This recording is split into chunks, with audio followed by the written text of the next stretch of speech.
Hey, thanks very much for joining today. And Alan Annand has joined me to talk about his book on the nodes of the moon from Vedic astrology point of view, which is called the Draconic Bowl.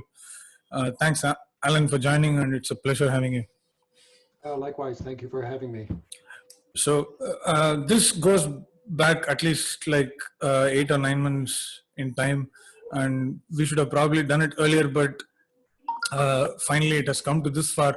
But I'm really glad that we are at least doing today, because I thought as and when I kind of progressed into reading this book, I think I found this book of a very great value, which I would have liked to have before 10 or 11 years when I started studying astrology, in order to understand the nodes, which are called as Rahu and Ketu in Jyotish.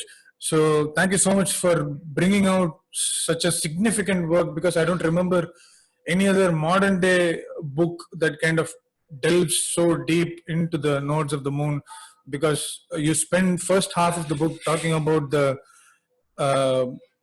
the symbolisms and astronomy and mythology and stuff, and then you quickly move on to the second part of the book, which is about the nodal axis. And part of the reason why I kind of think this book is extremely significant is because people kind of tend to talk about Rahu in first house and Rahu in second house, but they don't talk about Ketu in the eighth house, because it's the axis is extremely important, and there is no Rahu without Ketu, or there is no Ketu without Rahu. So there is a lot of we're dealing with the imbalance, or kind of we are trying to balance things in with regards to our charts where the nodes are placed.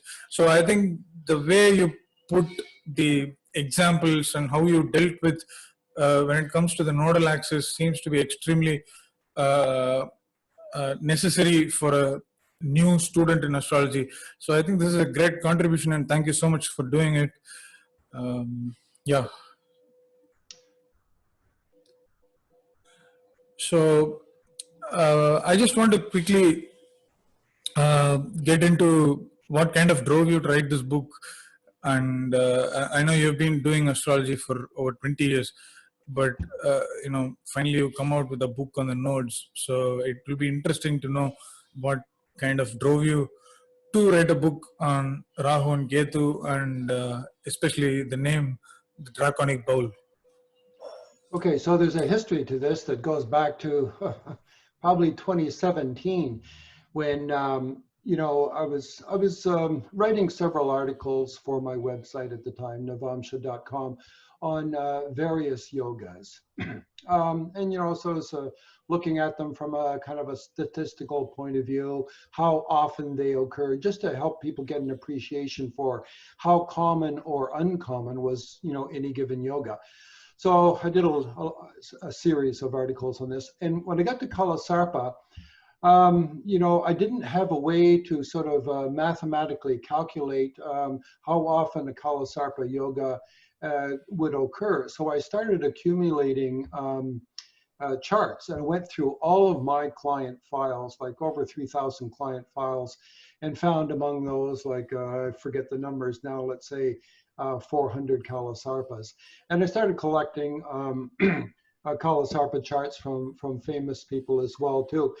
And after a while, I sort of got a handle on the numbers that basically 1 out of 8 horoscopes, 12.5%, will have a Kalasarpa yoga of one or another of the 4 various classes. So there are various forms of perfect Kalasarpa. I'm using this term Kalasarpa yoga, and I should define it right away.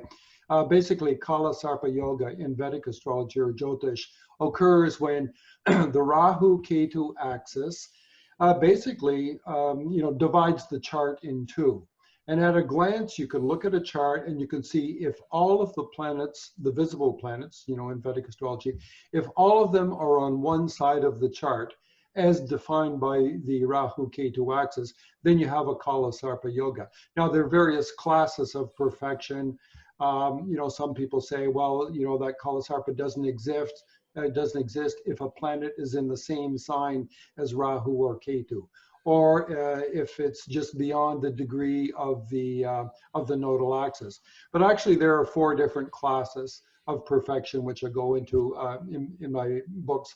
And I won't go into that detail now, but this comes, these distinctions come from my teacher, Hart Defoe, and his guru, Mantraji. I was looking at all these Kalasarpa yogas and, trying to find some common principles. And I had very little to go on, because if you look in the literature, like virtually nothing is written about Kalasarpa. Yeah. If you looked at Dr. Rahman's significant book of several years ago, 300 Important Combinations, where he talks about basically every yoga under the sun. Well, Kalasarpa, he reserves to the basically last chapter or section of the book, and he almost dispenses with it as if it's non-existent or not important for individuals, and said maybe, it applies in the case of countries in a mundane sense, but not for people. Anyway, I went through my entire library just to see, where is Kalasarpa mentioned, and very rarely. And even discussions on the nodes are few and far between. The most significant book that was done, I think, over the last 30 years was probably this Western astrologer, Martin Schulman, in his sort of a reincarnation series. The Nodes and Reincarnation, I think, was the title. I'm not sure, but anyway, it's in my bibliography. I've just forgotten. But he went through the nodes by sign and house through the chart. But I mean, it's pretty sketchy, and it's also from a Western astrology point of view. Anyway, so I started in 2017 doing research, gathering information wherever I could find it, in books, in website articles, and notes from my teachers' classes, who'd given at one time, a weekend workshop on Kalasarpa yoga. So I had that, and while he was still alive, I, picked the brain of his guru, Mantraji, to get some information there as well too. And so I began piecing this together, and eventually I wrote the book Kalasarpa, which was published, I guess it was in 2018. Strictly from the Vedic astrology perspective of Kalasarpa. Now, having done all that research, I thought, wow, you know what? I should see if I can adapt this for the Western reader, because I know in Western astrology, because I was a Western astrologer for about 15 years or so, I know that the nodes are very poorly understood. People don't really know what to do with them in the chart, and there's a mishmash of weird ideas that are sort of drawn from here, there, and everywhere. Dane Rudjar wrote a couple of essays on the nodes many years ago, and that's and Martin Schulman's books. That's really the only sort of substantive things that we have to draw upon. So basically, I tackled this book, The Draconic Bowl, and basically rewrote the Kalasarpa book entirely. From a Western traditional perspective. So I did use sidereal zodiac, which is perhaps a departure from traditional astrology. But, once you've gone sidereal, you can never go back, basically. But working within the traditional sort of paradigm, no outer planets. So we stop at Saturn. There's no Uranus, Neptune, and Pluto. But using whole sign aspects, and in many cases the Ptolemaic aspects as well too, that are so familiar in Western astrology, and in Tajika Jyotish as well too. They use the sextile, the trine, the square, the oppositions. So I incorporated that, and I also looked at progressions, secondary progressions in the analysis because for a Western book you can't talk about dashas and bhuktis. But in Western astrology, you can use progressions and transits. So I did that and analyzed these 36 case studies all over again from the point of view of, the Western astrology perspective, and using the tools and techniques that would be normal. So in the end, and of course, I had to write quite a history of the myth of the lunar nodes, the dragon's head, the dragon's tail, going back into Egyptian and Hellenistic astrology, of which there's very little written. And in fact, all the traditional astrologers over the years, whether Arabic or medieval or up to William Lilly, had very little to say about the nodes, although, William Lilly sort of, summarizes it, which, I include in my book, that whatever is in contact with the North Node or Rahu tends to get augmented or increased or magnified, whereas whatever is in contact with the South Node, Dragon's Tail Ketu, tends to get diminished or, expelled, downplayed.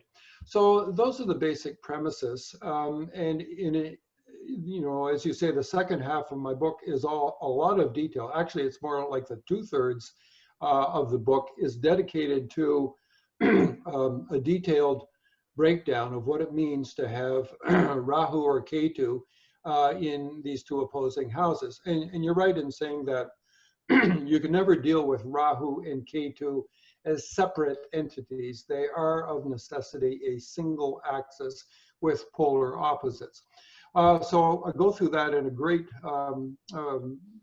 deal of detail for the benefit of people who hitherto had very little to work with.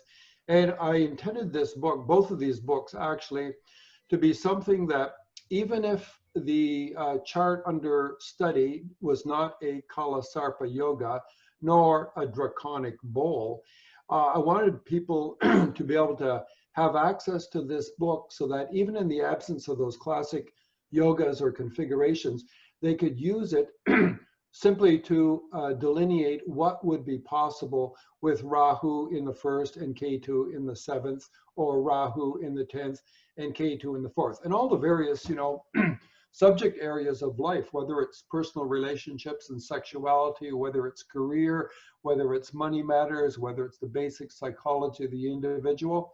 I ended up, looking at a lot of case studies and developing effectively a literature of my own. And my hand was forced because there was literally no literature before that.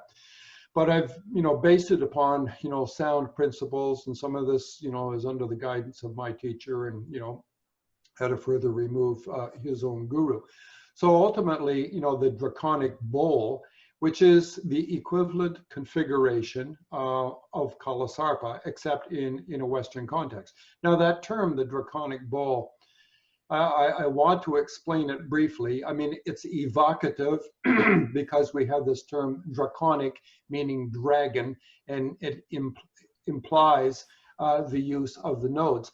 But, I'm wary of there being any sort of confusion that might arise because I think she's a British writer, Pamela Crane, sort of came up with this notion of the draconic chart years ago, where basically she says, let's look at anybody's individual chart, and wherever the North Node is, let's convert that to 0 degrees Aries, and then we're going to overlay that entire chart onto the natal chart and see if we, see anything that's constructive. And basically, it's meant to, delineate whether the person's current lifetime, as modulated through the lens of the nodal positions, shows alignment with your soul purpose. Well, I don't subscribe to that theory, and I'm sort of surprised that it's gained as much credence as it has. But I felt I had to use that title because I wanted it to be descriptive. Titling books, you want to make them short and descriptive. So I used the term Draconic Bowl.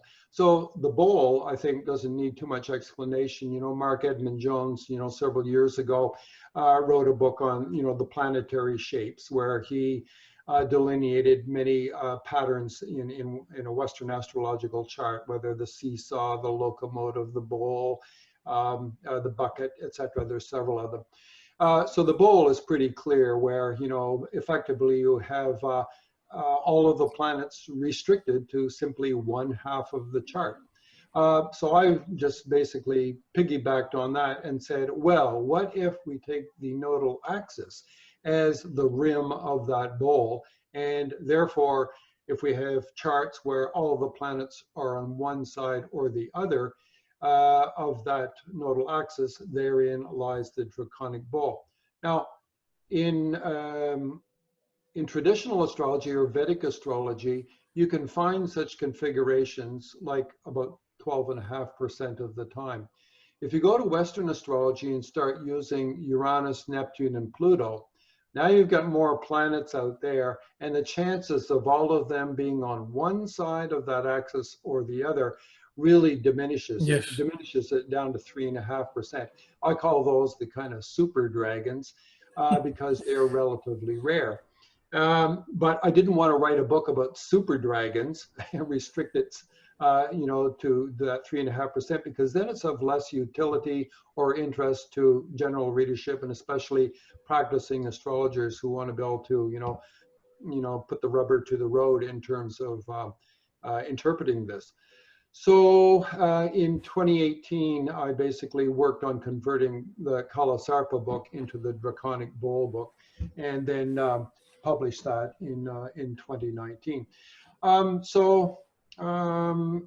hoping that people will, eventually realize that even if they or their clients don't have the classic Draconic Bowl chart, 2/3 of this book, well, more than 2/3, is very useful in terms of understanding the nodes, why they matter in a chart, why we've got to pay attention to them, and more importantly, how we can interpret them based upon their placement.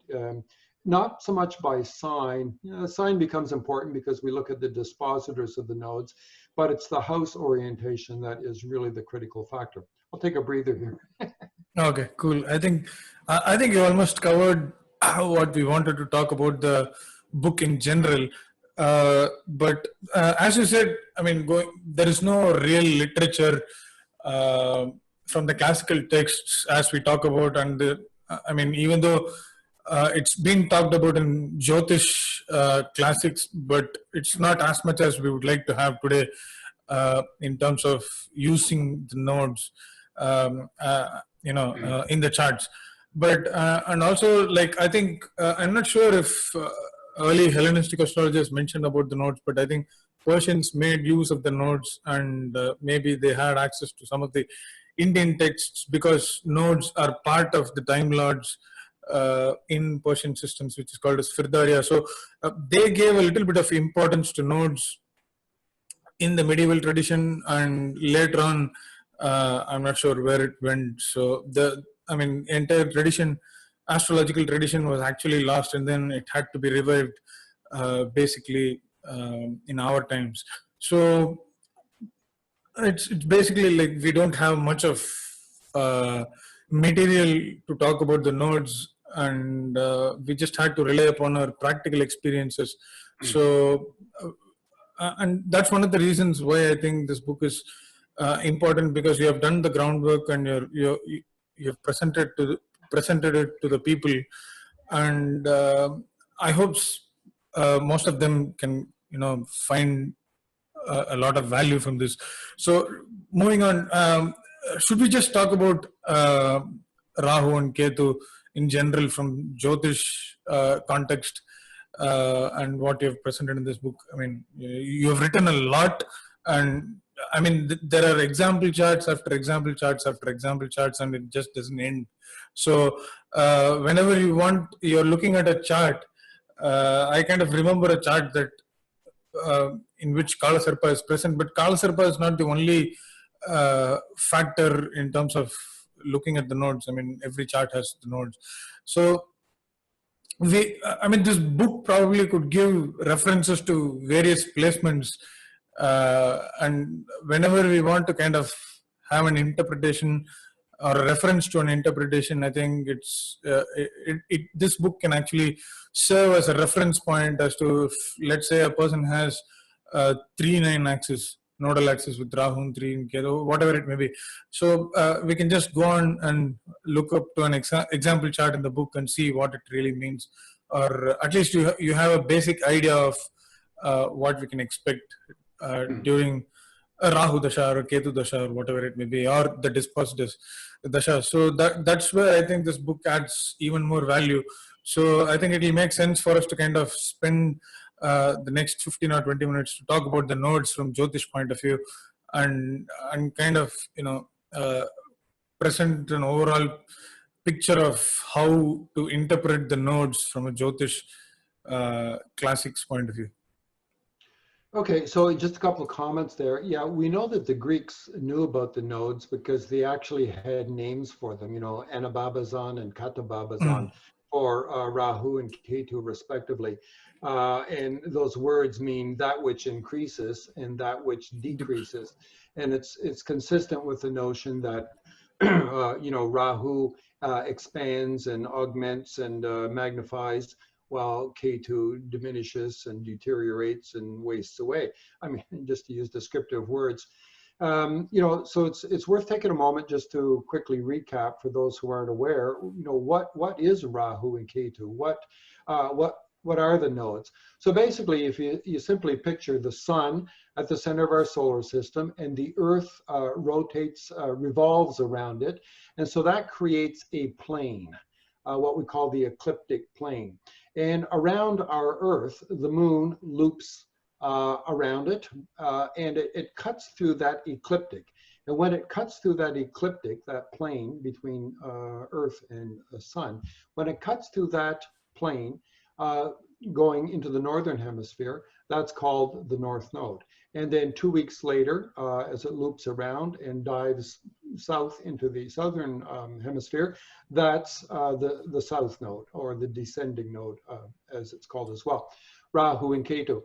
And so those 2 points very slowly drift backwards through the zodiac as time goes by, and the Rahu Ketu cycle is 18.6 years long, when the nodal positions will come back to where they were at birth. So, I go into, in the book, The Draconic Bowl, I used a number of sort of scientific analogies just to describe what was going on, in terms of, the local, magnetosphere and what was happening on Earth as, solar rays impinged upon our atmosphere, and the moon's motion modulated those, and, a number of other electromagnetic analogies, just to give people an appreciation for this. So that's Rahu and Ketu, or North and South Node. But, in Vedic astrology, they call them Chaya Graha, shadow planets, that which cannot be seen. So you look up into the sky, there's no Rahu or Ketu ever to be seen.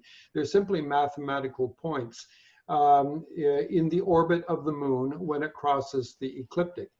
Maybe that's one reason why people have a hard time getting a grip on them. But those points, are where eclipses occur too. When the moon crosses the ecliptic plane, that means it could be, there is an alignment between Earth and moon, with the Earth, and then the moon between it and the sun.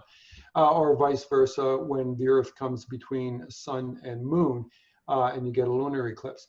So they're important because, you can use them to predict eclipses. But in terms of, interpretation in the chart, one, way to just keep this in mind is that wherever Rahu exists in the chart, or the North Node, Dragon's Head, the person will have a kind of an obsession, an interest in, a fascination for, a desire to pursue. Where the opposite end of that axis, we look for opposites, and there we believe that the person will neglect, or they will dispense with, or where they will be disinterested in. So, in discussing this, I sort of, provide a whole lot of adjectives and verbs to give people a sense of the polarity that exists between Rahu and Ketu. So for simple examples, for instance, if you've got Rahu in the first and Ketu in the seventh, basically the person becomes, the individual, whether or not they have a Kalasarpa or Draconic Bowl in the chart. This is just simply Rahu, North Node in the first, Ketu, South Node in the seventh. The person will be somewhat self-obsessed, because wherever Rahu is, the person is interested. So they become, interested in themselves. They may have a larger than normal ego. They may get into a physical cultivation of their body. They tend to have charisma of some sort or other. It's all about me first. There may be a certain degree of narcissism. Rahu and Ketu are inevitably malefics, no matter how you color them. In some of the literature in Western astrology, it gets a bit muddled where they say, North Node has the nature of Jupiter and Venus, while Ketu has the nature of Saturn and Mars. In Vedic astrology, there's no confusion. Rahu is like Saturn, Ketu is like Mars. They're both malefics. They're both going to cause trouble of some kind. Now, so they do bring sort of, some problematic qualities, to the equation wherever they touch down in the chart. But they can be strong by virtue of their dispositors being well placed in the chart. Rahu and Ketu will also act as conduits for other planets in the chart. So here's a notion that many Western astrologers are not familiar with.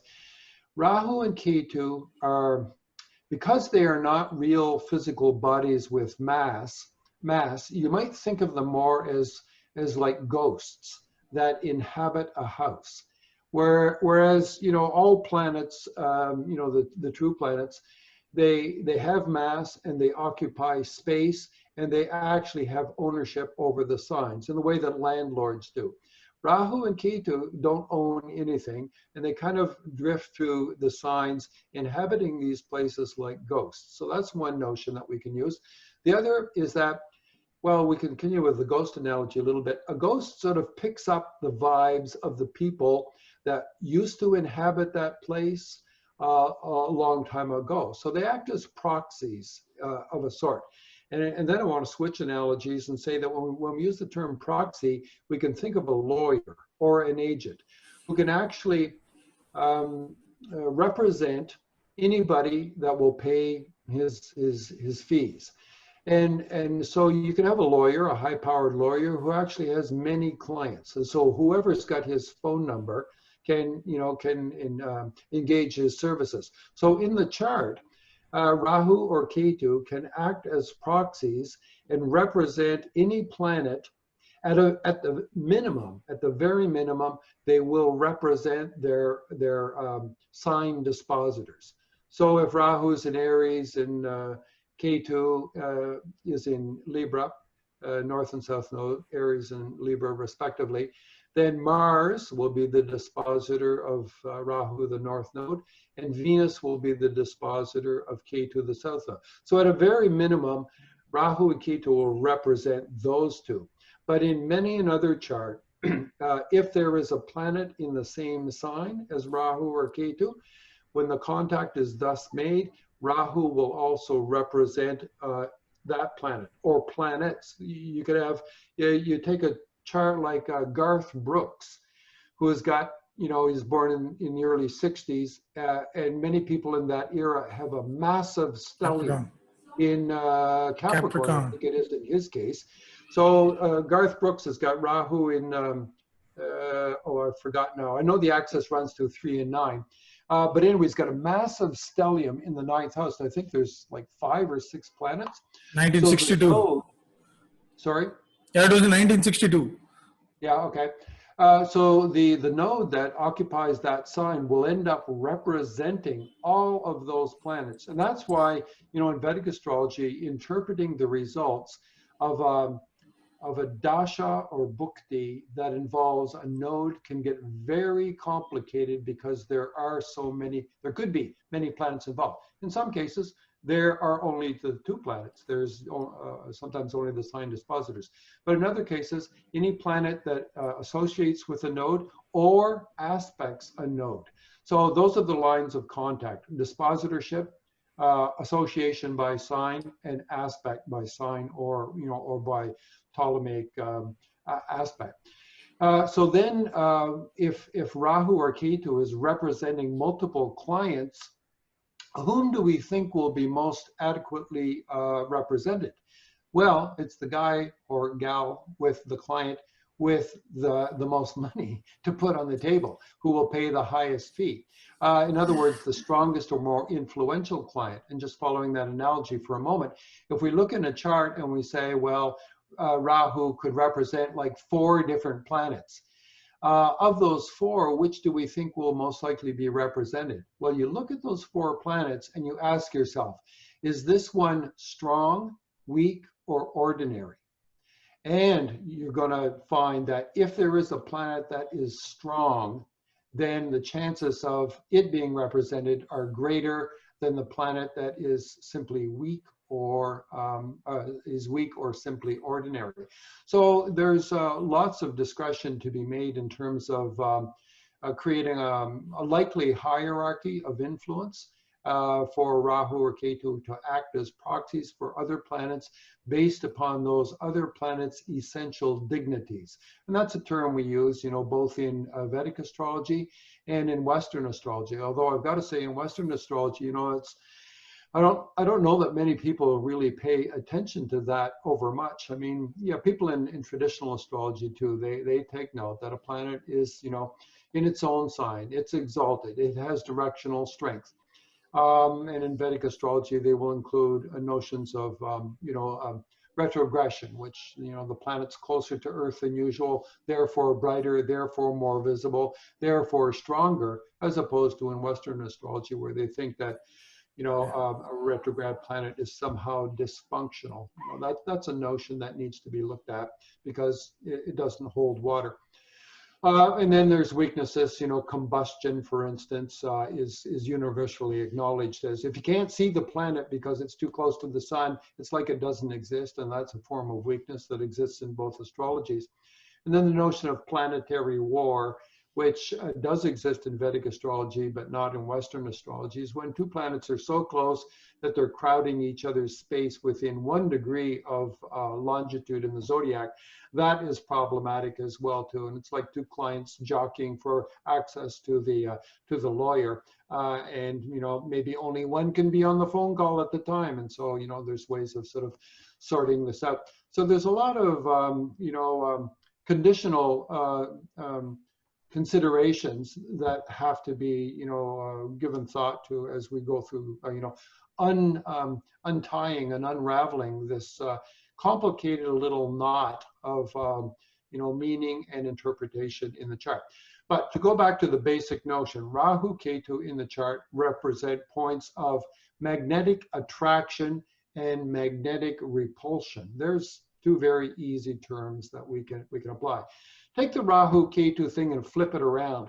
Put Rahu in the 7th and Ketu in the 1st. Then you get somebody that's obsessive about relationships, about cultivating and developing relationships, about attending to the needs and wants of the other person, perhaps being controlled by them. Meanwhile, with Ketu in the 1st, it's a sort of a classic sign of neglect. That, oh, I don't matter, I'm going to take a back seat, my ego is doesn't need this kind of attention, I will serve you. You know, in Vedic astrology, we know that Ketu is what we call moksha karaka, the planet that says, I'm good with whatever is, I don't need anything, I resign myself to my fate, you know, sort of a happy acceptance of karma without sort of struggling against it. And you know, these aren't black and white issues, of course. And, you know, some of the things that I suggested, just because Rahu is in the 1st doesn't make the person an obsessive narcissist, nor does Ketu in the 1st, oblige them to neglect their personal hygiene and not eat and waste away. You know, it's not that simple. It's a bias, and that's what we want to keep in mind. The nodal orientations indicate a bias, and then other things in the chart may corroborate.